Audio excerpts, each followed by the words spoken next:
ወደ ቀኝና ወደ ግራ አትይ ነው ስታስቀድስ። ወደ ቀኝ ወደ ግራ አትይ። ወደ ቀኝና ወደ ግራ ስታይ ምን ታደርጋለህ ነው? ትፈርዳለህ። አሁን ገሌ ቁጭ መባያው ጊዜ ነው ቁሞ ያስቀድስም ትብለህ ትፈርዳለህ። ወደ ቀኝም ወደ ግራ ማለት በቃ ወደዚህ ብቻ ነው። ዲያቆኑ ወደ ሰሜን ተመልከቱ፣ ወደ ደቡብ ተመልከቱ፣ ወደ ምዕራብ ተመልከቱ አላለንም።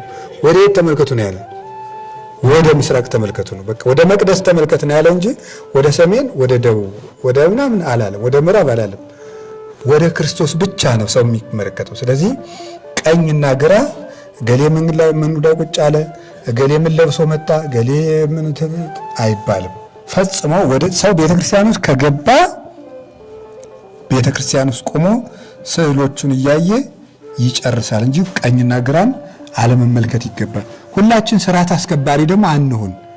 አሁን የባስ ዘወር ምንድነው እናንተ እንዲበሉ አንተ ቅዳሴ አቋርጠን የምትገባ ቅዳሴ አቋርጠሽ የምትገባ እንትን እያል ስርዓት አስገዱ። እዚህ ላይ አይተኛም።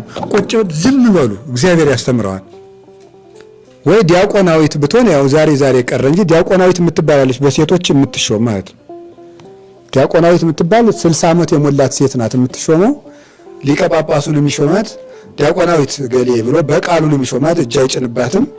እሷ ትሾምና ስራዋ ሴቶቹ በቅዳሴ ጊዜ እንዳያወጉ፣ በማዕረጋቸው እንዲቆሙ፣ ቅዳሴ አቋርጠው እንዳይወጡ፣ ቅዳሴ አቋርጠው እንዳይገቡ ስርዓት የምታዝዝ ሌላም ስራ አላት። ዲያቆናዊት ትባላለች፣ ትሾማለች። እሷ ወይ እሷ ትሾም። ባልቴት ማለት ክብርት ባልቴት በሕይወቷ የተመሰከረላት ከአንድ ባል በላይ ያላገባች ጥሩ ባልቴት ስጋው ደግሞ የምትቀበል እሷ ይሄ ሹመት ይሰጣታል።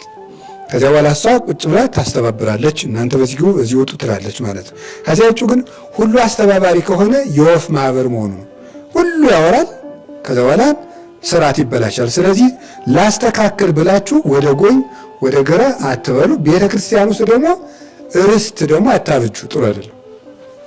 ቦታቻል ይሄ የኔ መቆሚያ ነው ባለው ቤተ ክርስቲያን የእግዚአብሔር ሰው ሁሉ መቆሚያ ናት። አንዳንድ ሰው በቃ አሁን ታውት ተሻምቶ አንዳንዱ ሰው መኝታ ይደረድላል በሜትር ራሱ በህማማት ይቼኔን እንዳደርስ እንግዲህ ብሎ ይዣታለሁ። እሑድ ማታ ነው ያስኳት። እንደዚያ የሚባል ነገር የለም። ይኸው ቅድም ያልኳችሁ እኮ ነገር ነው። አሁን መንፈሳዊ በረከት በብልጣብልጥነት ይገኛል አይገኝም። ብልጣብልጥነት እንደዚህ አሁን ጸበል ልንቀበል ተሰልፈን መጀመሪያ እኛ ተሰልፈን ዋናውን ጸበል እኛ ልንወስደው ወይም ደግሞ ሲጀመር እንደውም አሁን ጓደኛችን ጋር ለጸበል ተሰልፈን እለፍ አንተ ጠጣው ብለን ብናሳልፈውና ያ ሰው ቢጠጣው እኛ ሳንጠጣ ብንቀር በፍቅር እንፈወሳለን፣ በፍቅር ብቻ።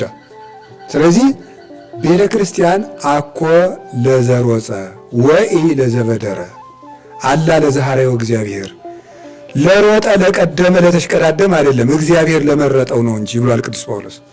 እግዚአብሔር ለፈቀደ እንጂ በብልጣብልጥነት ስለሮጥን ይዘነው የምንመጣው በረከት የለም። ስለዚህ መጀመሪያ ማድረግ ያለብን በጽሙና በጸጥታ ብለን ቁጭ መሆንና ሁላችን ስርዓት አስከባሪ አለመሆን